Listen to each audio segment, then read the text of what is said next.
bien, exactement comme l'ostéopathie, la naturopathie, la réflexologie, etc., la kinésiologie est une médecine complémentaire.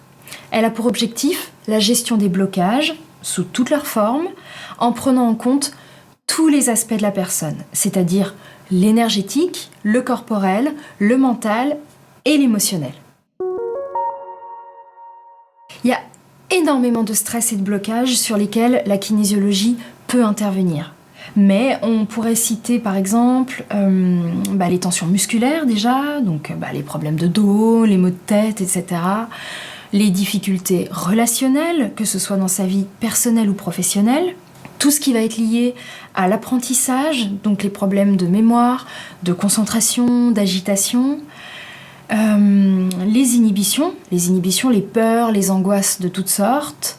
Et puis évidemment, tous les états de déprime qui, eux, peuvent être liés à beaucoup de choses, à des deuils, à des chocs affectifs, à la perte d'un emploi, etc. Enfin, voilà, pour n'en citer là que quelques-uns. La personne qui arrive en séance commence évidemment par parler des raisons pour lesquelles elle vient consulter. Ensuite, une fois qu'on a établi ensemble l'objectif de la séance, je vais pouvoir chercher l'origine de la problématique.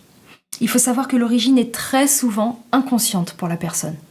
Une fois que les liens sont faits entre les stress, les émotions concernées et l'objectif de départ, on peut faire une équilibration.